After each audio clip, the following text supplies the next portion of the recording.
Call the meeting to order, regular meeting of the Board of Finance, and we can begin with the Pledge of Allegiance. I'm going to remain seated.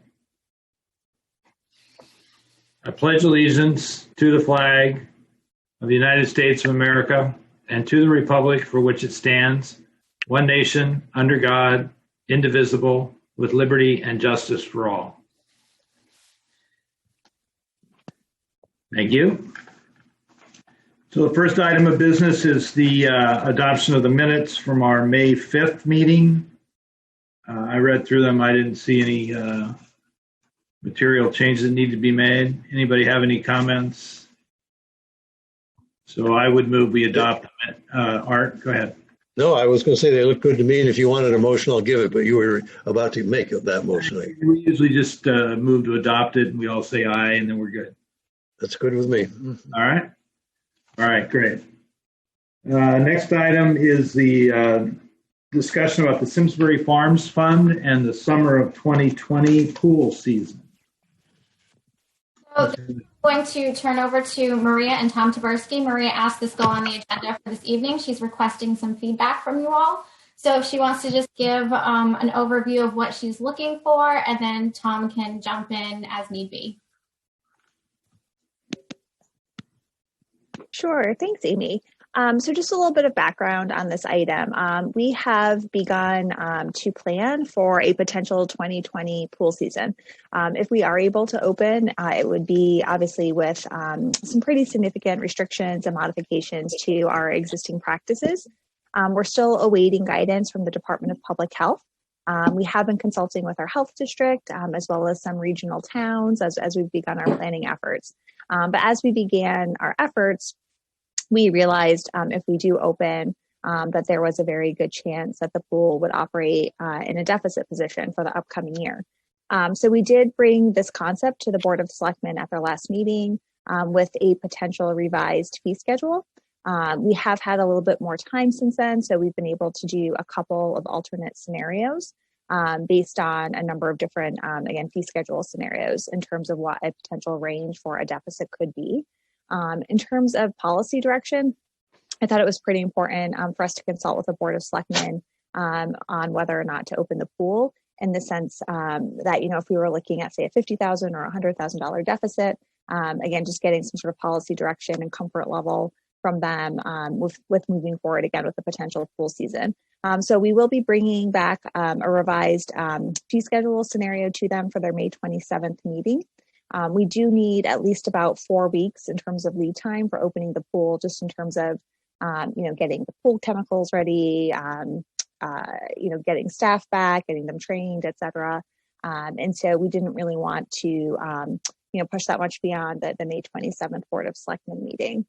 So that's, I think, some just high level overview. Tom, did you want to add anything? No, I mean, that's, we expect tomorrow's report from the governor of the reopening committee. We expect that there will probably be some guidance in that report as to whether and how much we can open our pools this summer. Right now, what we're hearing from DPH is that pools can open in phase 2, which tentatively is scheduled for June 20th. So that's the date that we're using as a projected opening of the pool. But we don't know at what capacity yet. We've done a reopening plan that we're having the Farmington Valley Health District review at this point, based on about half capacity in lessons and half capacity on our pool deck. We're looking for their guidance as far as it coming out and again measuring the pool and then the deck to see what that number might be. But we're thinking it's about 150 to 200 people per day for public swim sessions. What we're hoping to do is maximize the use of the pool for the residents by doing 2 sessions each day, 2 public swim sessions each day, still selling season passes, but we'd allow our residents to reserve spots in those sessions. So that way we can control our capacity. We don't have anybody coming out to the pool that won't be able to get in. And it allows us to do contact tracing because we'll have a reservation for each person that's scheduled to come in the pool that day if we ever have to go back. We'll be utilizing additional lifeguards for cleaning purposes, constantly maintaining the pools during the open sessions. But again, we're still waiting for that final guidance that's going to tell us when and what our capacity could be. If they come back and say it's only going to be at 25% capacity, then we have some hard decisions to make. But at 50% capacity, I think we can offer a valuable service to the community after what's been going on this spring and going through the summer. So, Linda, why don't you start? Just a question. Neither of you said whether your proposed revisions, and neither did the written material, indicate whether they were revisions to increase or decrease the fees. I'll speak to that, Maria. It is a decrease in fees. Typically, we'd be selling a season pass, for instance, at $145 pre-sale through May 31st and $200 after that. What we're proposing is to move it down to about $120 for a family of four, with the reasoning that we're offering a shorter swim season. They're probably going to see less time on the deck than they normally would. Many of our amenities, the noodles, the pool tubes will be taking away. They're going to have to go through that process of registering as a pass holder, registering and reserving a spot. They're not going to get as much with their discount on swim lessons because half of our lessons are going to be eliminated. In light of the economy, we thought it was a fair thing to do. To be honest with you, that's the reason. We're going to keep the daily admission at $5, as was previously proposed and approved back in January, early February. But again, the daily admission is going to be after what's left after season pass holders have had a chance to reserve their spots 24 hours in advance. In addition to the season pass prices, we've also, with the Board of Selectmen's support, we're going to restrict non-residents from the pool as well. Only those who have bought passes prior to our suspension of season pass sales a few weeks ago are going to be grandfathered in, I guess. We had 16 non-resident pass holders. They'll stay. Everybody else will be locked out except for the residents. And just for education, how many season passes do you sell? And typically we sell almost. It's easy to put a number on it. It's closer to about $140,000 in season passes a year. What we're thinking that's going to come down to this year is closer to about a half of that amount in season passes. We've cut our expenses based on the shorter season, using a stockpile of supplies that we have, less lifeguards this summer, cutting down swim lessons, that kind of thing. So we've got our expenses down to, at the proposed fee schedule that we're going to ask the Board of Selectmen to approve next week. It could be anywhere from a $50,000 to $55,000 loss. Now that's using the numbers we know now and guessing that we might be at half capacity or slightly more in lessons and daily admissions, and it's also based on an average pool weather season. It could be less if we have a really nice stretch like we did last year. It could be a little bit more if it rains for 10 weeks. Go ahead, Linda. Go ahead, Lisa. I'll come after Lisa. Thanks for the presentation. Thanks for your work on this. I know there are some tough choices ahead. I have a question for, I guess, Amy and Maria. If there is a shortfall, do you plan on making that up within the current budget, or will it require an appropriation from the general fund? And if it's the latter, should we be budgeting for it? Because if we are going to be making a decision for a known loss, we should budget for it. I'm not saying that's the wrong decision, but I'm just wondering how we handle it. And if it's a supplemental appropriation, it would need to come to us for approval.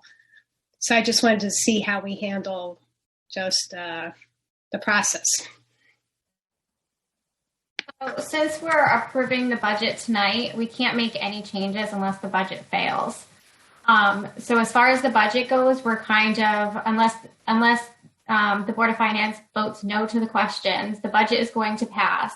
And then since Maria hasn't made her decision yet, we need to wait until she gets the feedback of the Board of Selectmen, and then she makes her decision. Because if she decides, if we get the feedback from the governor where it doesn't make sense to open the pool, and then Maria decides to keep it closed for the season, then we're going to see savings in that fund.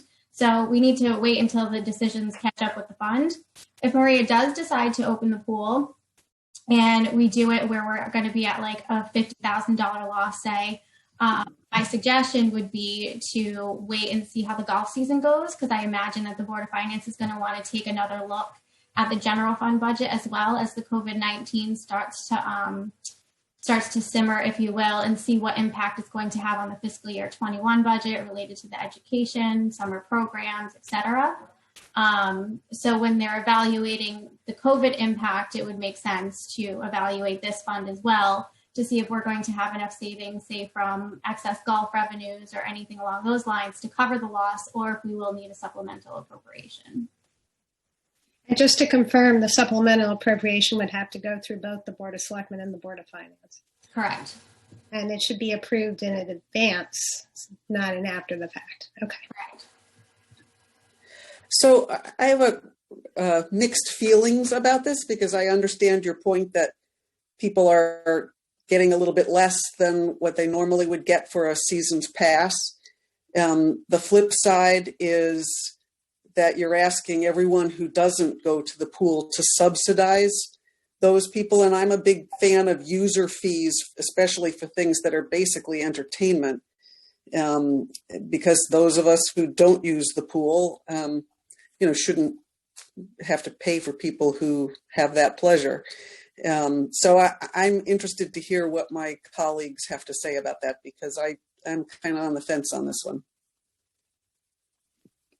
So I'll speak up, or I'll let somebody else. I have exactly the same feeling about it, Linda. I do understand that in a perfect world, the value for money of a fee in entertainment, you would adjust accordingly. There's sort of two things going on here. It's going to become more of a limited commodity.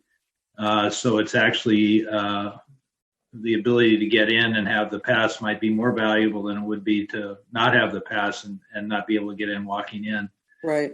I feel reasonably strongly that we shouldn't transfer. If we make the decision to have the pool open, we should keep the fees the same as they were before. It's just a different bargain we make this year for them that's not of our making. It's of the world that's changed, and not allow the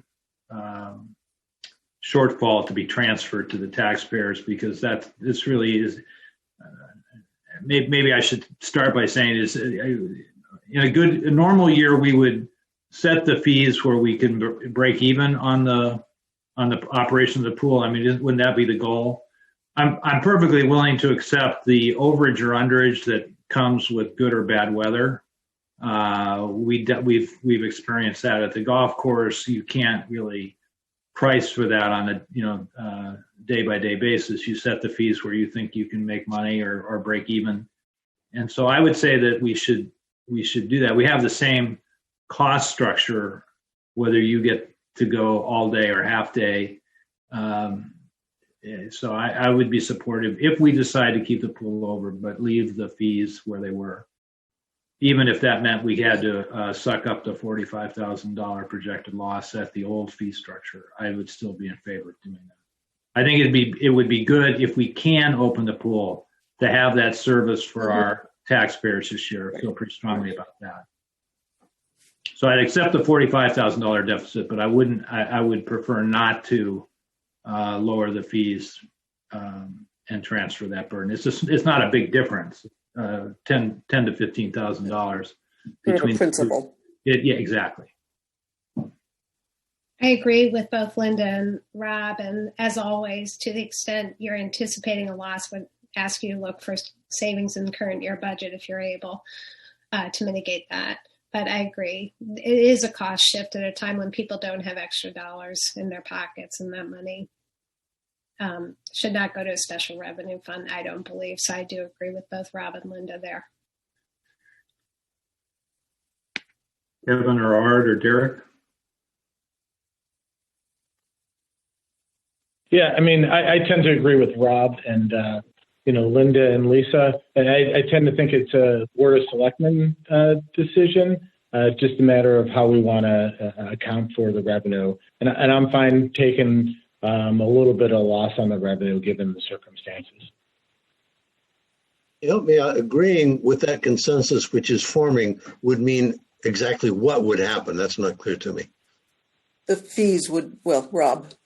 Yeah, so first of all, we're not voting on anything tonight, Art, but we're giving feedback to the Board of Selectmen, who will Right. take our advice, and then they have to make the harder decision, which is, do we open or not open? And if we open, the fees would be the same. We're recommending that we would keep the fees the same. Yeah, right. They don't have to do that, but it's Yeah. a budgetary issue for us if they choose to lower the fees. Okay, then I concur.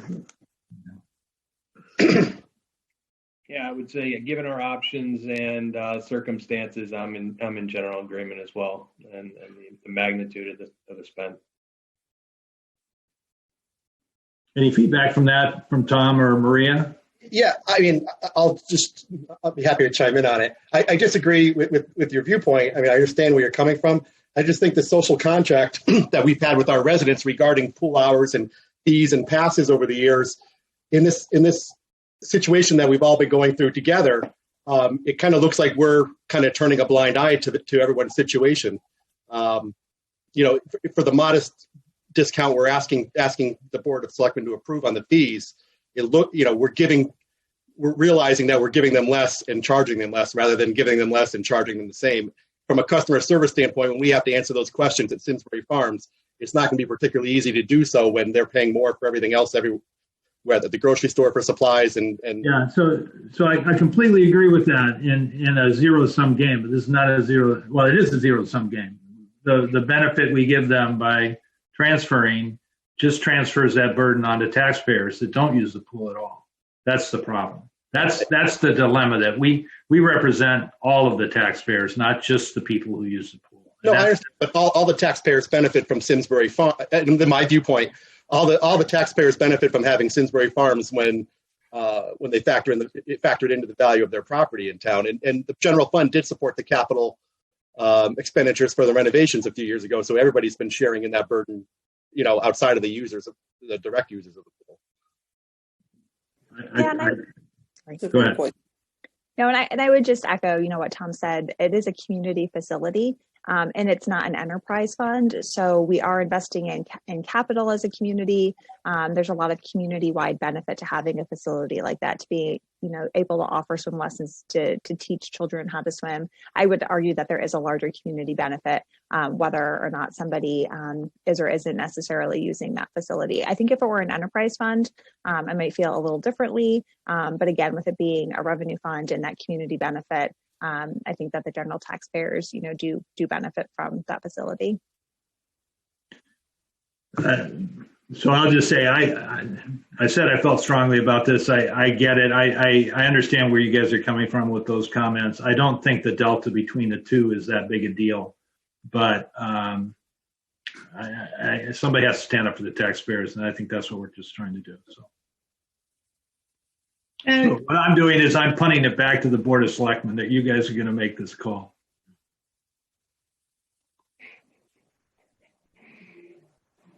All right.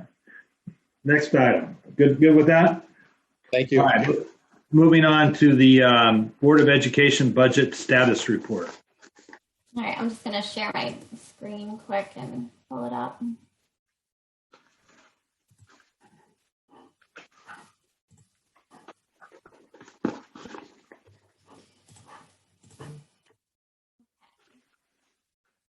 So this is the quarterly report as of March 31st, 2020.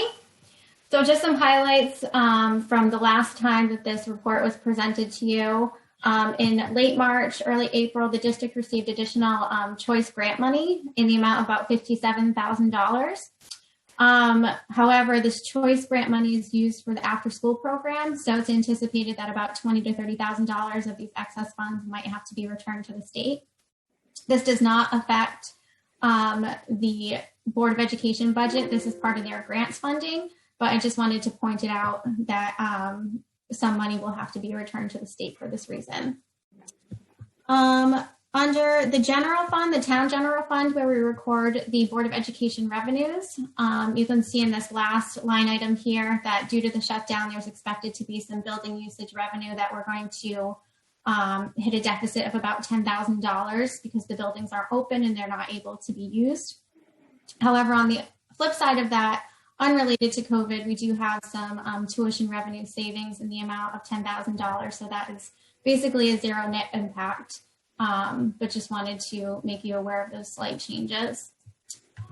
Under the expenditures, you can see all the way at the bottom here, the total public budget, the percent spent to date as of March 31st, 70.83% is pretty much overall in line with the fiscal year 19% spent to date of the 70.11%. As we scroll down here, a couple things that I'll point out without going into the COVID savings too much, as that's included as part of the finance director's report, but the last quarter under the general control section, we noted that there was additional hirings, if you will, within the central business office. There's a staff member that's currently out on leave, and there was additional bodies made available to assist while this person is out. So we were going to see a small deficit there. However, related to the COVID-19 shutdown and the savings, no longer will be able to cover that deficit. When we get to the savings under transportation, you'll see that we were able to renegotiate this contract and get some substantial savings from the transportation company. Amy, can you give us a little, I'm sorry, I had to get my mute button off. Can you go back to general control and just explain that again? Because I didn't quite follow it. Yep. So under general control, there is a staff member that went out on medical leave.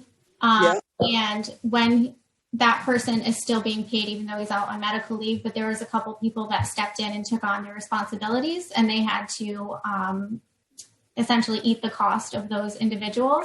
So we were going to see a slight. So those were hired new? What do you mean eat the cost of them? They weren't already there?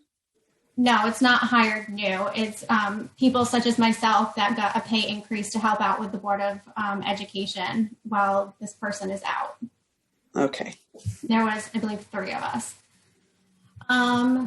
So we were going to see a slight deficit there, but now with the COVID-related savings, we should be able to cover that loss. Under the insurance and pension, the second quarter last year, we were going to project about $150,000 to be used via the non-lapsing fund. That was part of their budget. However, of course, due to the savings that I'll be discussing in the finance director's report, this is no longer needed, and they're projecting no use of those non-lapsing funds.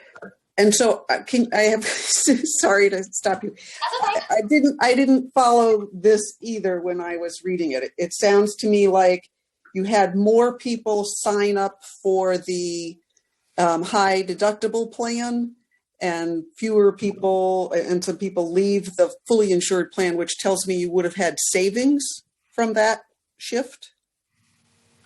No, not necessarily, because there's still premiums. I'm not really, I don't particularly include this data just because it's not really relevant to the budget unless we saw a huge decrease in participants, which. Okay, so the upshot here is not about which plan went up and which one went down, but rather that there's a total increase in the number of people in a plan. Is that the idea? No, so the $150,000 when we were doing last year's budget, the health insurance fund was not in a good place, and then we were going to increase our premiums. I think it was 12%. So our cost was going up so much that the Board of Education had planned on using $150,000 of that non-lapsing to offset their cost. Right. But now, because we have so much COVID savings, that's not going to happen. They don't need to use that non-lapsing anymore. But did the costs actually go up as much as predicted? Okay. And then under, I don't think there's anything there. Just on the out-of-district tuition, there was a deficit last year, and then there's going to be another deficit this year as well. The amount of students related to the out-of-district, the special education students, they've increased slightly. They have not increased substantially. However, the amount of services being utilized by these students has seen a significant increase. So they're projecting a deficit within the out-of-district tuition numbers through year end. Is that because you're not receiving the money, or because it's more costly than you had planned?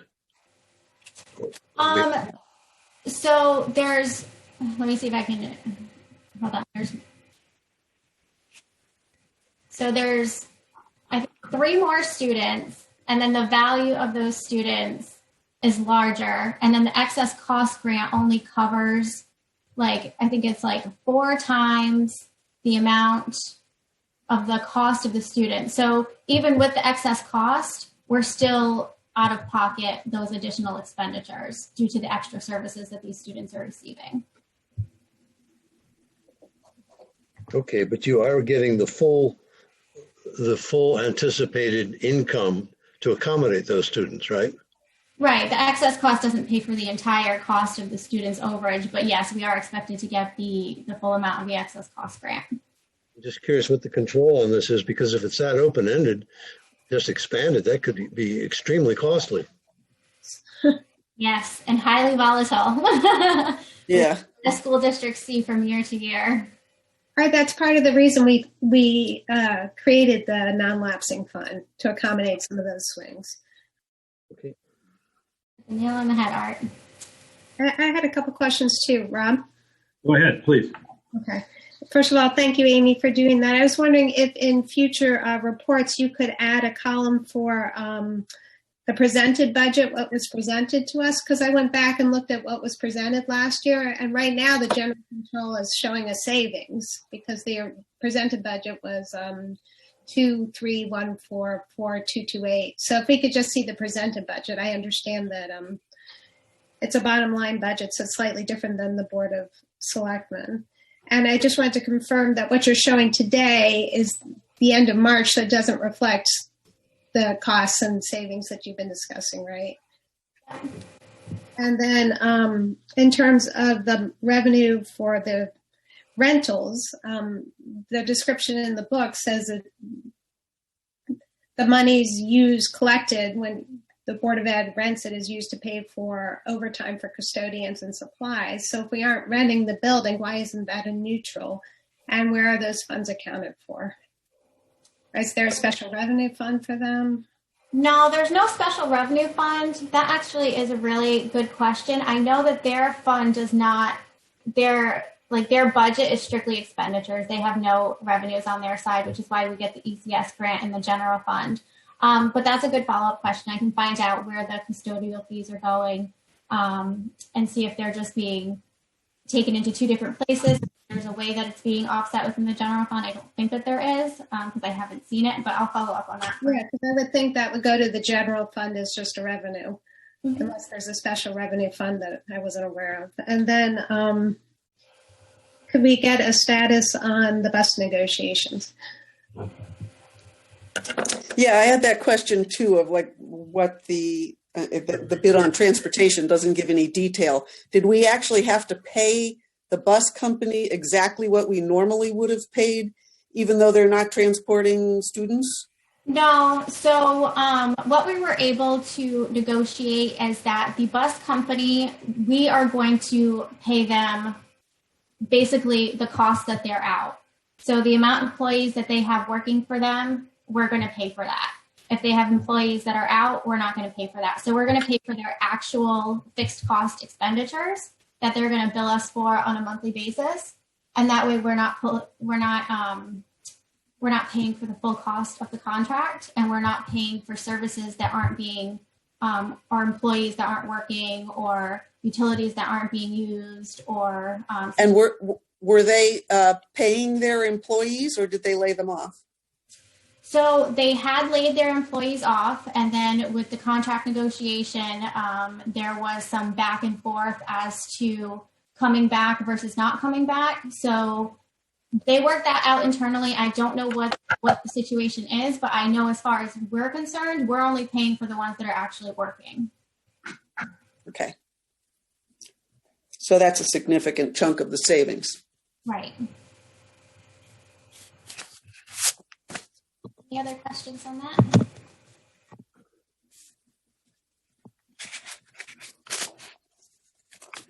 Okay, thanks. Moving on to the finance director's report. You skipped the school facility update. Oh, yes, I did. I'm sorry. What? School facilities long-range planning budget or planning update.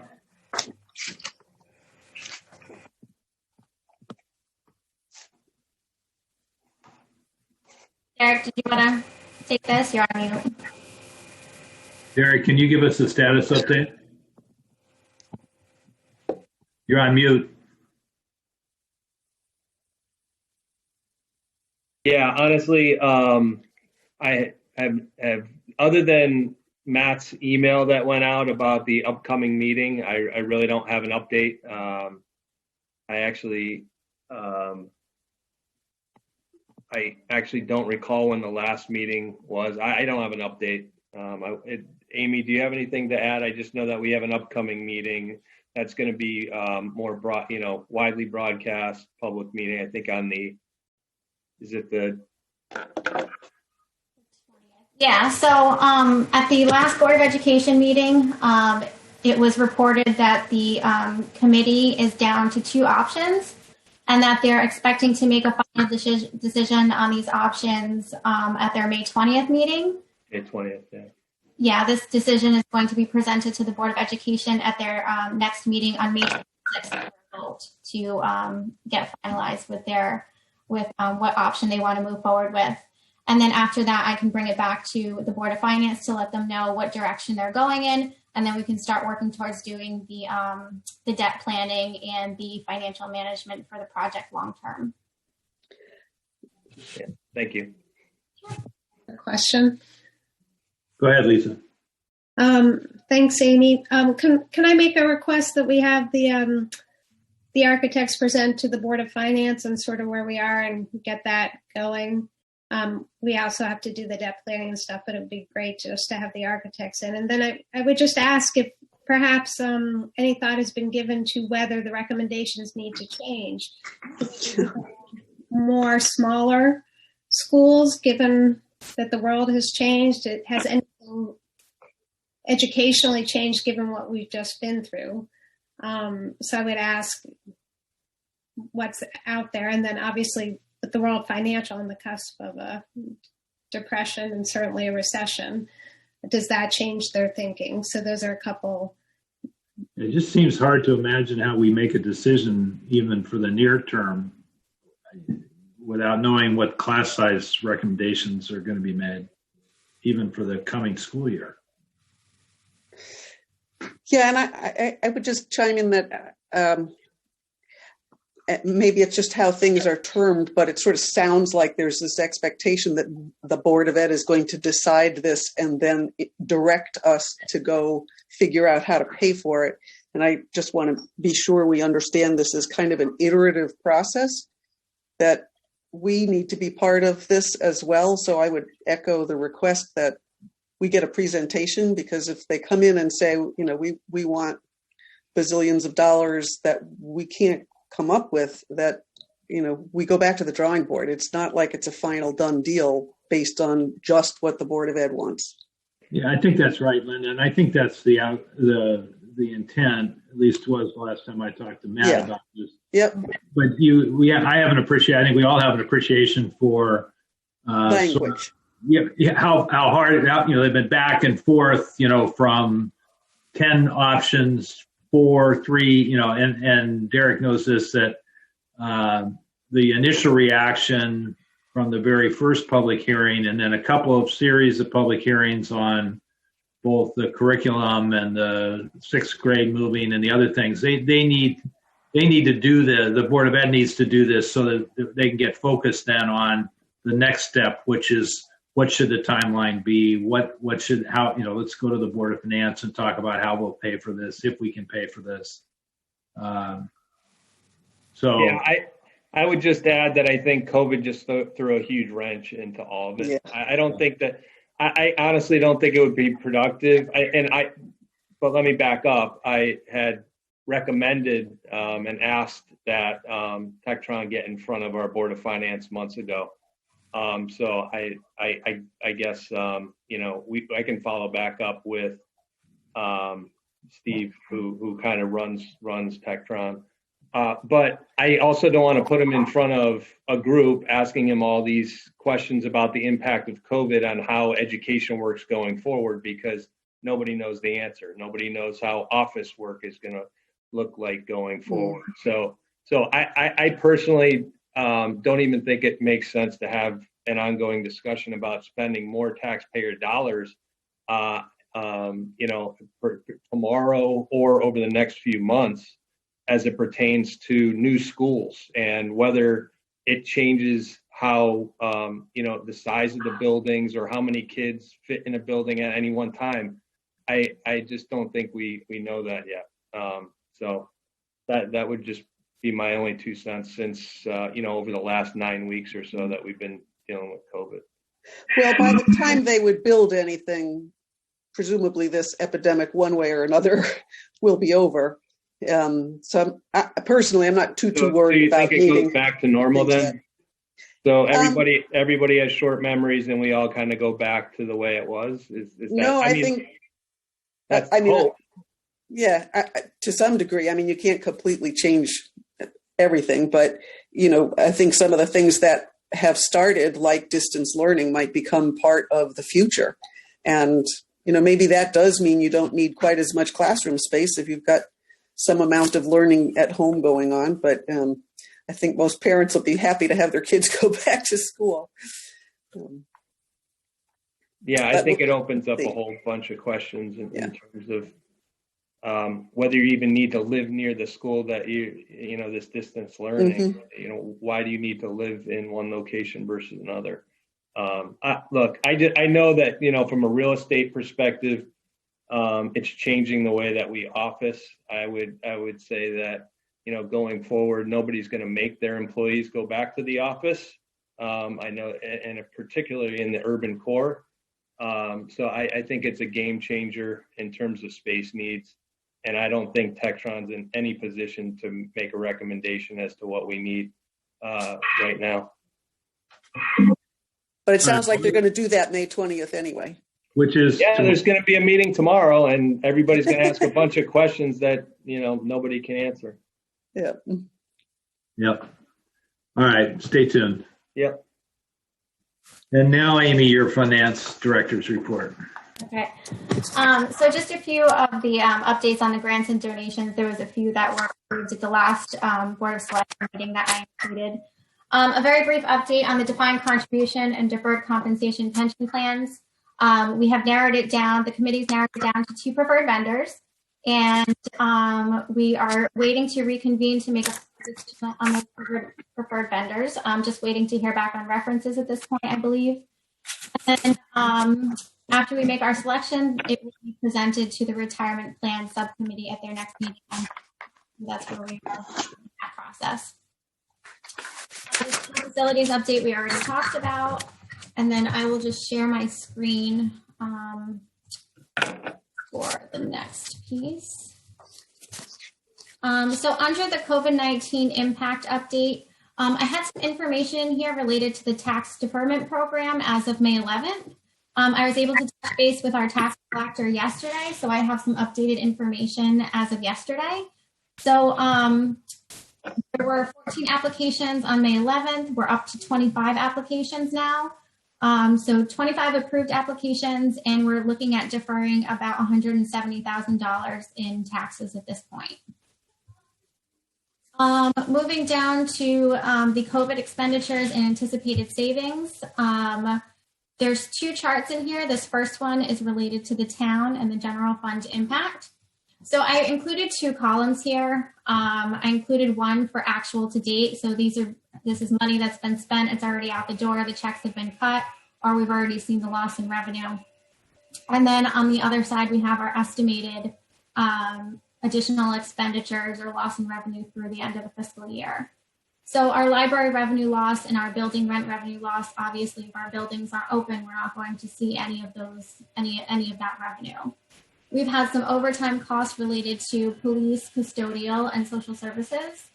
We've had some equipment, IT-related costs for working at home, Zoom meeting conferences, things of that nature. We've had a little bit of legal expenditures related to talking with the unions and negotiating as far as working at home goes. Cleaning supplies and protection equipment, of course. We've had more meetings related to public safety that we've had to have clerks for. And then we've had some signage that we have put up at some of the buildings. So to date, it's about $35,000. And on the estimated side, projected to be around almost $50,000 through year end, just based on the rate that we're spending. And then under the staff savings, this is for some of the library staff that was previously mentioned, as well as some crossing guards. And I believe there was one employee with social services that had less than 10 hours a week that are included in here. Those are updated estimates based on last week's most recent listing from Human Resources. We're also expected to see some conference and education savings since no one will no longer be attending any conferences. Everything's being canceled as of right now. The registrar's budget is expected to see some savings related to the canceling of the referendum. And then we've actually seen a rather large increase in our town clerk revenue related to refinancing of homes. The interest rates are so low that they've actually done a lot more revenue than projected. And then anything with a little star next to it is what I anticipate will be reimbursed via FEMA. We don't know for sure yet. They're not being clear as to what is going to be reimbursed and what's not, but it's my best guesstimate as to what I feel like they will reimburse. And then just to clarify, this is not where we're going to be at year end. It's just the COVID impact related to the fund. Any questions on the general fund? So there is some potential that we'll get some federal money for that, for a portion of the $35,000 loss.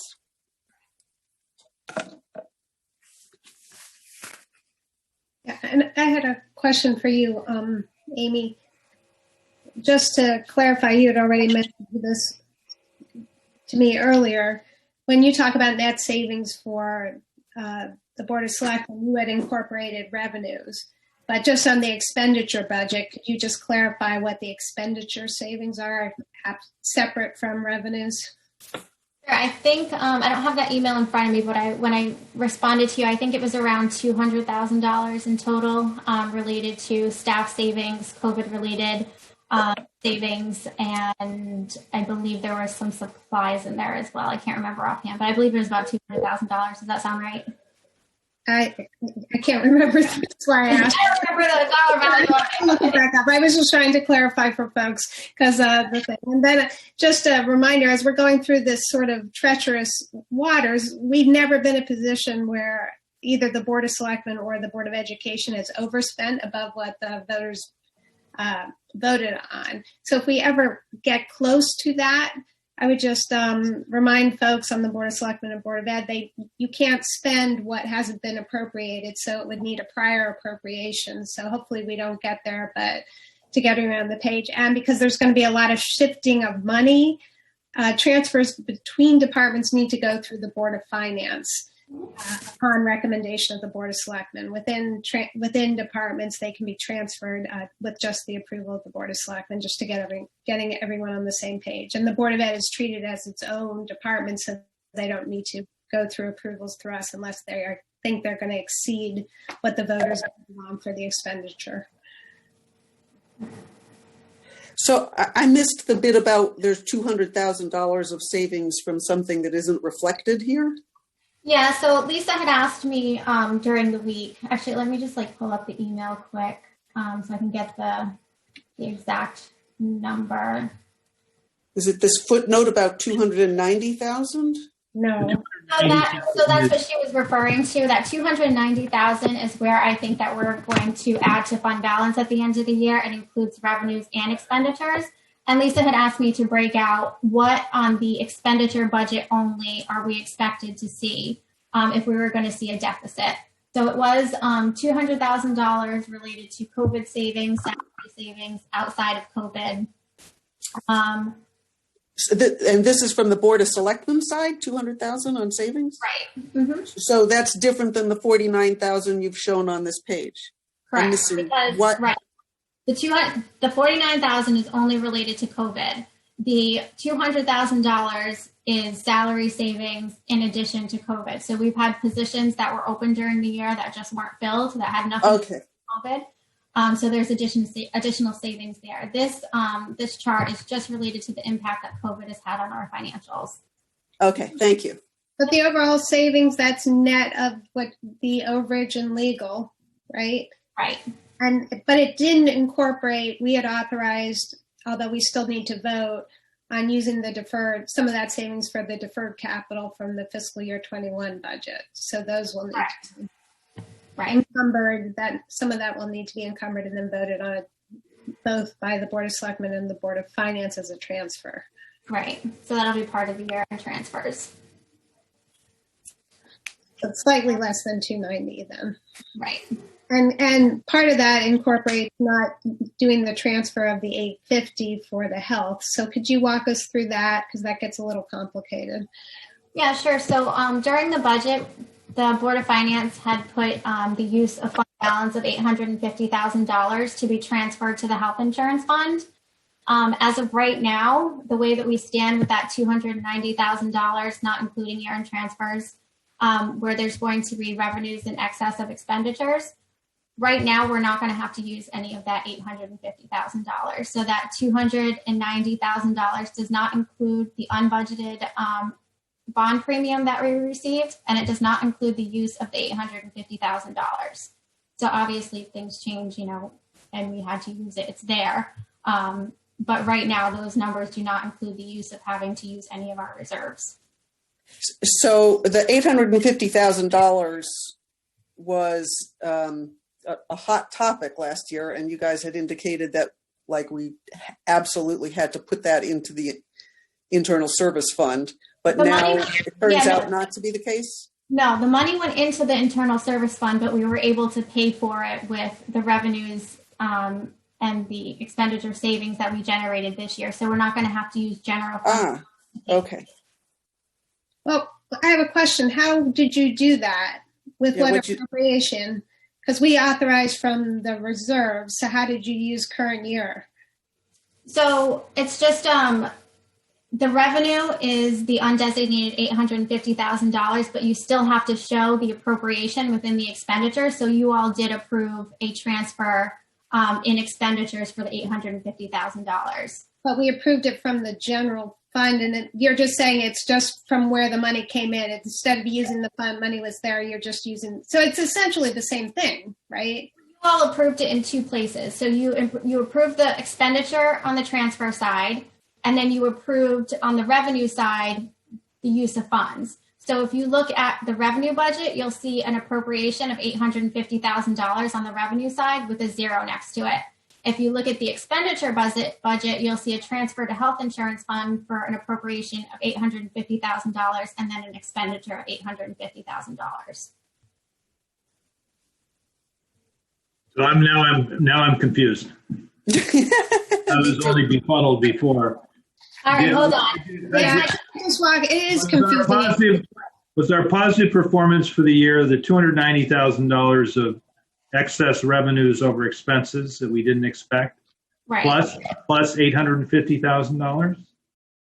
Well, the $850,000 is in reserves. So we're not, hold on, let me pull So you don't have to, I got it.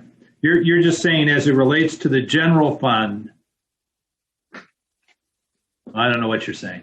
Yeah. Hold on. Let me pull up my sheet and then it'll make more sense. I thought I had it. I've lost it now. Okay. That's what I said. I thought All right. You guys can see that? Yep. Yep. Okay. So if I go to the expenditure side, we'll see all the way down here under transfers.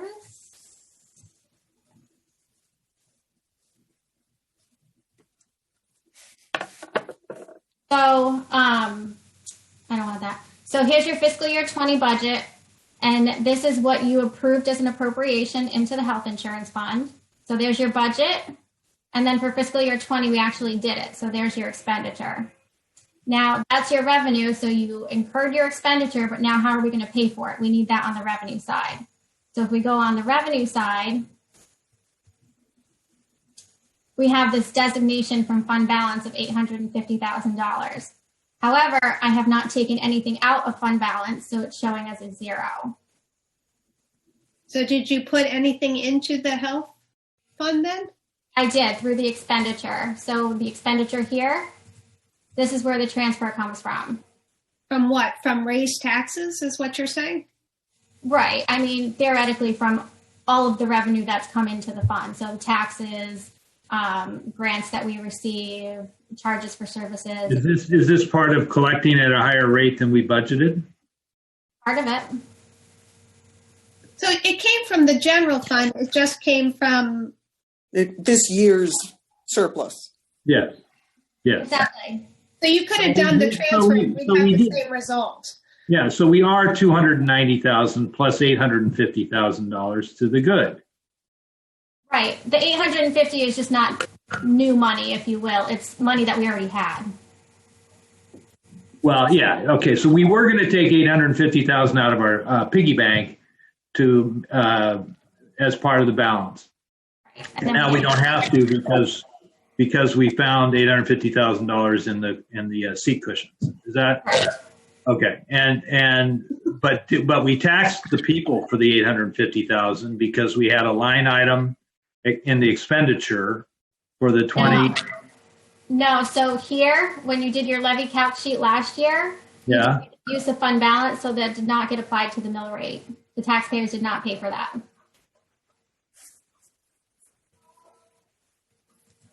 They're still not paying for it because we had excess revenues from the collection rate and other savings. So it's the same net effect. It was Right. it was an earmark, effectively. Right. Okay. Got it. I think. Yeah, Linda's right. This was a hot topic because, yeah. So what we did, Well, the hot topic was that the health insurance, so actually I was wrong. We didn't tax the taxpayers for the $850. we did not. Okay. But we still transferred it into the health insurance fund. The health insurance Got it. definitely needed it. Okay. Okay. So where did it come from? What? So what happens is we didn't need it. We set it aside. Let me see if I got this. We set it aside, but we didn't need it. So it just stays in the general fund. We were Right. originally planning we would transfer from the general fund to that fund, and now we don't have to. Right. So we were going to use our savings essentially to pay for it. And now we don't need to use our savings because we received additional revenues during the year that covered it. But So it's still an 850 either way. So it went into the fund. There's Yes. 850 in the fund. So we end the year with the right amount of money in the fund, and we didn't have to take it out of the general fund. Right. We didn't have to use our savings. Of course, the money comes in. You did take it out of the general fund because when the money comes in, it goes to the general fund and then you pay it, right? Yeah. I mean, so he's just saying we didn't take it from the new revenue, if you will. We just used it from our savings. Okay. That's what he was saying. Amy, where did our stop loss insurance come in? What's the increase there? So Maria, correct me if I'm wrong. Help me out with this. The stop loss is projected to be 37%, I think, but our locked-in advisor is actually going back to them to, I don't know if he's renegotiating or trying to get that down, but it came in quite high and actually higher than anticipated via the budget that he gave us. So That's quite a bit higher than CT Prime's numbers. So just as you think about your decisions and how you did it, it may be worth, I don't know if it's worth relooking at that, but in terms of savings. yeah, we can get a listing from him because they marketed it. So they marketed it to different companies, so we can see where they came out of it from. Because that's pretty much through the roof, right? Right. Yeah. Yeah. So he's And thinking that he can get that down. So we're just waiting to hear back on his progress.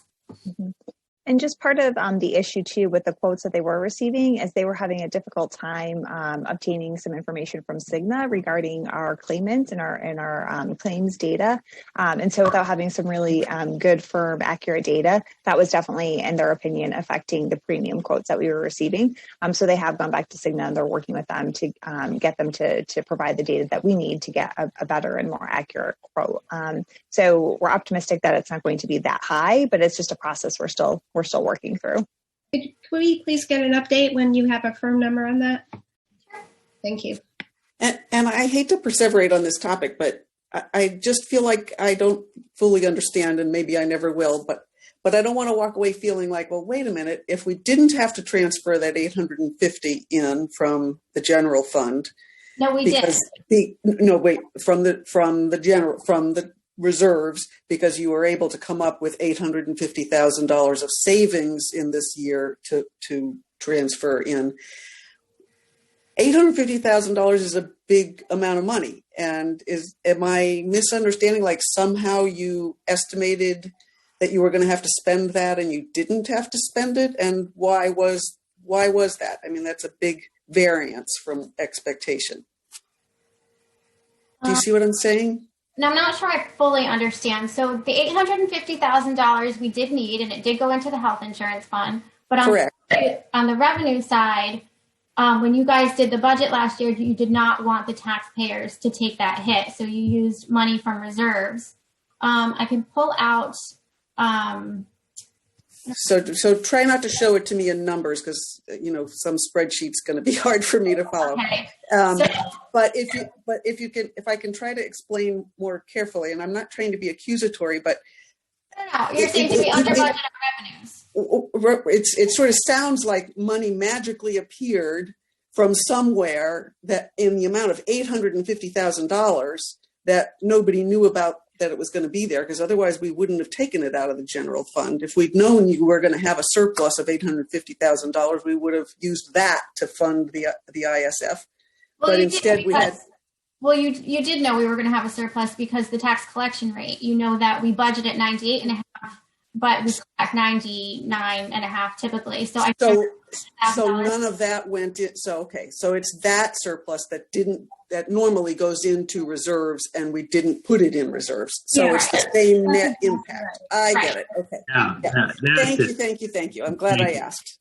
Let's stop asking questions, because now we're confident we know what we're doing, and we're about to vote on the next year's budget. We like to go to the budget now. With a team that's confident in that we know what we're doing. Okay. Let me go back to screen share and just go back to this chart. Okay.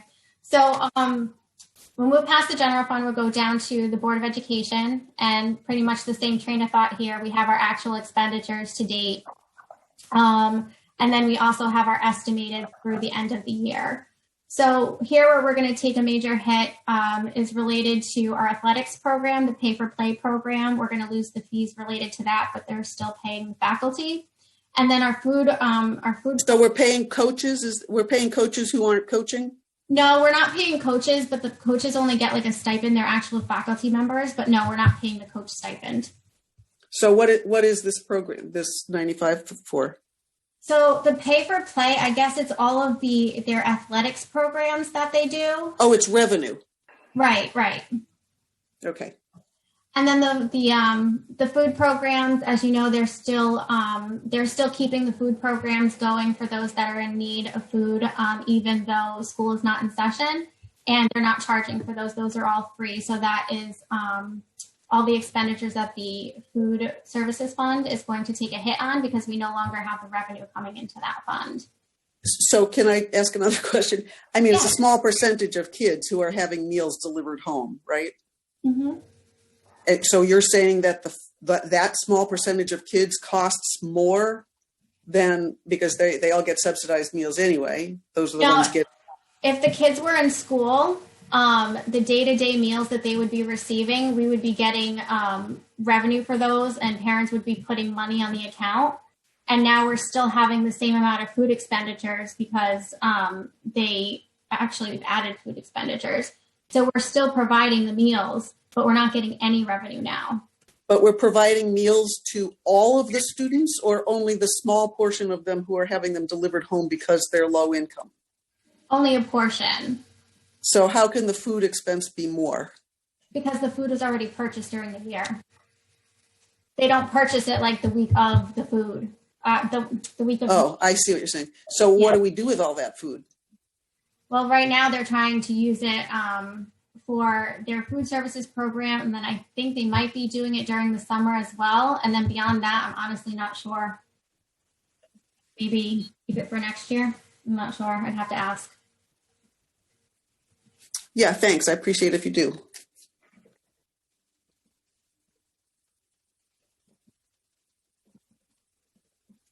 Somebody just said it's a little over 70 families that they're serving breakfast and lunch to. Right.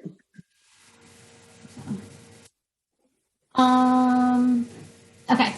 So then on to the transportation savings was about $465,000. We had substitute teacher savings as we're not paying them anymore of about $185,000. Instructional supplies, conferences and education, and then the utilities as their buildings are completely cut off and nobody's going in them. So they have a net impact of about $696,000 in savings. But then, as I mentioned during the March 31st report, they had that $150,000 loss that they were expecting to receive from non-lapsing that now can come out of this. They have their out-of-district tuition that's going to come out of this. So their net savings at the end of the year as of 6/30 is probably going to be around $330,000. So net 696,000 is offset by what? It's about $400,000 deficit related to the out of district for the special education. It's about $150,000 related to the insurance, the increase in their insurance that they were going to use non-lapsing for. And then there was the deficit related to the leaving of the staff member and then the other people taking on his duties.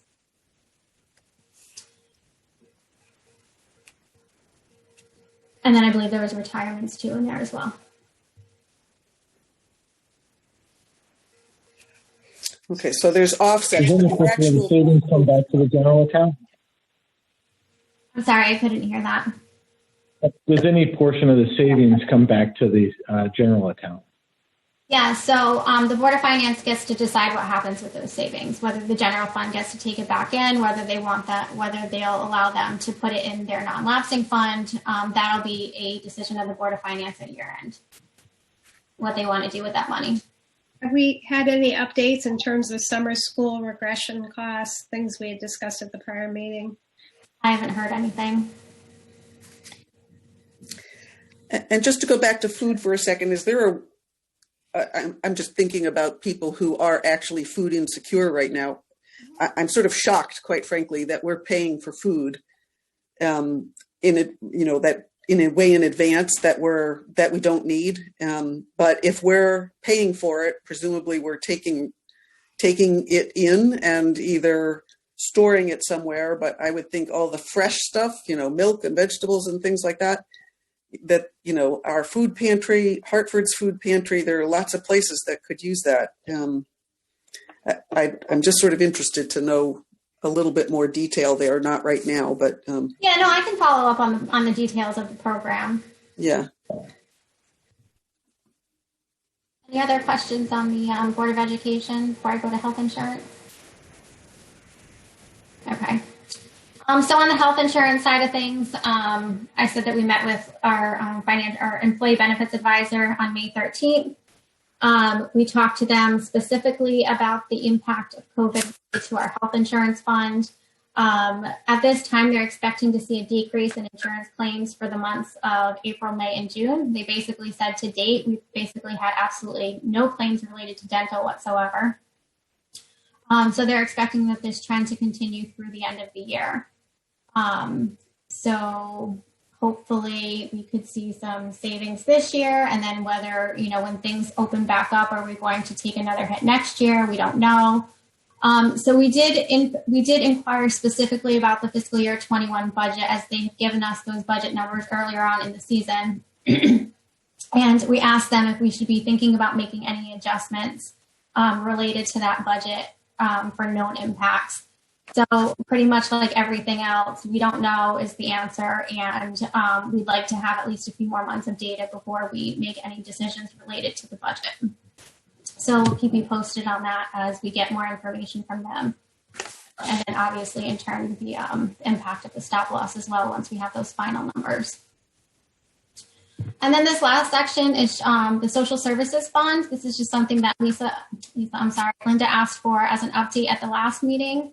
The special revenue fund, the donations that are coming in, where we're seeing the money going out, and then the updated fund balance as of the end of May.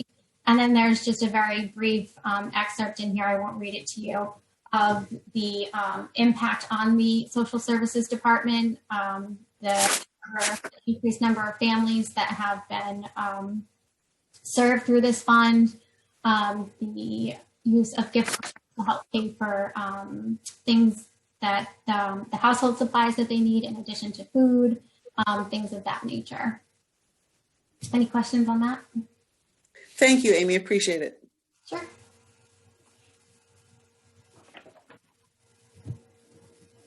And that's all I have. Okay. So that brings us to the adoption of the budget and setting the mill rate for fiscal 2021. I think everyone's aware this is a different method for approving the budget and setting the mill rate than we've used before. For those of us that have been in town since the town meeting days, this is really quite a departure from those old days. Sort of missed those meetings at the high school auditorium. Great entertainment. But this is where we are, where we find ourselves today. So as we outlined on at the last meeting, the authority rests with the Board of Finance, having been designated by the Board of Selectmen to do this under the executive order of the governor. And there will be no referendum. We will basically accomplish what the referendum would do tonight by passing the budget and then setting the mill rate. So I think we just go through this action. Amy, that's the plan? Okay. Yep. So looking at this sheet, number 4, the motions that we need, well, let's see. Do I read all of this? Is that what we need to do? Yep, so you're going to go question by question, and you're going to read it, and then you're going to put it to a vote to the Board of Finance and make sure that they all pass. And then if they pass, you're going to go to the last motion to set the mill rate. Okay, all right. So the first question is, shall the appropriation recommended and approved by the Board of Finance for the purposes of paying the expenses of the Board of Selectmen annual budget for the fiscal year ending June 30th, 2021 be approved and implemented in the amount of $24,104,638? All in favor say aye. Aye. Aye. Any opposed? Passes unanimously. Second question, shall the appropriation recommended and approved by the Board of Finance for the purposes of paying the expenses of the Board of Education annual budget for the fiscal year ending June 30th, 2021 be approved and implemented in the amount of $72,309,061? All in favor say aye. Aye. Aye. Any opposed? Passes unanimously. Third question, shall the appropriation recommended and approved by the Board of Finance for the purposes of paying the expenses of the sewer use fund, sewer treatment plant, residential rental properties, Simsbury Farms, special programs, non-public schools, debt retirement, capital and capital non-recurring annual budgets for the fiscal year ending June 30th, 2021 be approved and implemented in the amount of $12,429,922? All in favor say aye. Aye. Aye. Aye. Any opposed? Passes unanimously. All right, having said that, is our duty then to set the mill rate. And so based on all of the calculus that we've done previous meetings, I would move that effective May 19th, 2020, to set the mill rate for the fiscal year 2020-2021 at 37.09 mils. Question. Yes. Rob, on the next page, that does not include the fire district. Don't we have to set the mill for the entire town because we collect for them? That's a point of order that I do not have the answer. The fire district set their mill rate at 1.19. Correct? Yeah. Of course, Maria's still here. Yeah, maybe Maria knows, but I was under the impression the fire district sets their mill rate, which they already did, and then you all set the mill rate for the town. Yeah, That's so that correct. would be 38.28 based on what you put financial impact. Is that correct? Well, the 38.28 includes the fire district. Correct. They Right. approve their own mill rate. But we set it for both because we collect for both. So Oh, or Maria, do you know? So the fire district is responsible for setting their mill rate. We're responsible for setting our mill rate. We do serve as the collection entity for them by contract. But again, we're responsible for setting our mill rate. Taxpayers have sort of an aggregate mill rate that they ultimately end up paying. The fire district did reduce their mill rate from 1.2 to 1.19. But again, they set that. That's already been taken care of. So tonight we just need to set the town's portion of the mill rate. So then just for clarification for the public, that is not the mill rate they will be paying. They will be paying 38.28 mils. Is that correct? Mm-hmm. Correct. All right. So I was about to ask, moved, and all in favor say aye. All right. Aye. Any opposed? Passes unanimously. All right. What else do we need to do? Do we have to go through 5 submission? You're good. That's it? That's it? I think that's it. And we don't have to read all of these pages. I got an extra glass of water just in case. You can save your water. Marco Rubio. I have one quick request. Please. Mr. Rinaldi had asked some very specific questions at the first public hearing that we had. And I did get an email from him indicating that he didn't feel that they got answered. And I don't have the questions handy. I know you guys got those submitted. I think they were all about Board of Ed stuff. And so I'm just wondering if maybe we could ask Matt or somebody to respond to his very specific questions and copy us, because they were good questions. I think that's appropriate to do, and so as board chairman, I'll make the request to Matt that we provide a response. Thank you. Right? And do that. That's fair. Yeah, it was about some redistricting questions, Right. some class size, I mean, we kind of touched on building it, but- capacity. right. Yeah. All right, fine. Well, I want to thank everybody for your diligence through this process. It's always very, very hard when the landscape is changing so rapidly and dramatically under your feet to feel like you are on solid ground. We're not. We're doing the very best we can in very uncertain times. So I think we've done what we needed to do for the taxpayers of our town, and I think we'll see how this plays out and be ready to do it again. I think it's to the town taxpayers and all of the board's credit that we have as solid a foundation upon which to do this as we did. Mm-hmm. And I'll speak from my experience in the business world. If you were, no one saw this coming, but if you had taken care of the right things, balanced your balance sheet and protected yourself, you had a much better chance to make it through these very unexpected times. And I think we did that, and we should be proud. I do also, though, feel for all of the people that are really burdened by what they're experiencing. I know the unemployment rate and all of the impacts on both people and limited income, fixed income, it's going to be hard. We'll do the best. But I think like our discussion about the pool, if we can get through this and give people as good a quality of life we can responsibly, that's a big part of our job too. So I want to thank you all for that. All right. Well said. Thank you. We do have a couple more items though, quickly. Communication, CCM fee calculation or correspondence. Amy? Yeah, so this is just a notification that we received from CCM that they're going to be issuing, or we have the option of them to issue us a check back for half of our dues and fees that we pay for them. They're doing it as something related to the COVID pandemic and just something that they can offer to us in order to provide some relief. So Maria, correct me if I'm wrong, but I think the fee in total is about $24,000 and we get about $12,000 back. I have to double check, but that sounds about right. Doesn't move the needle, but it's a nice thing to do, right? Yeah. Just something to share. Yeah. Well, they probably had a lot lower expenses for lobbying, for contract lobbyists than normal, because there was no legislative session. So Yeah.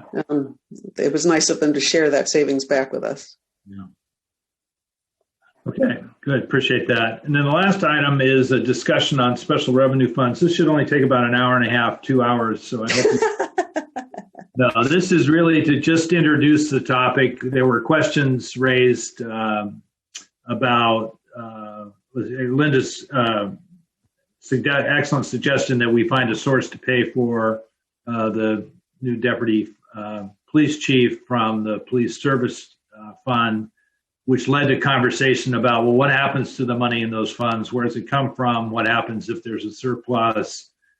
And I think we all sort of felt like we really don't know, and so we should. And so we're going to ask Amy to help us look at those funds and walk through them, hopefully for the June meeting, to just get a sense of how those work and what happens, and is there money there or not, and who has control over it.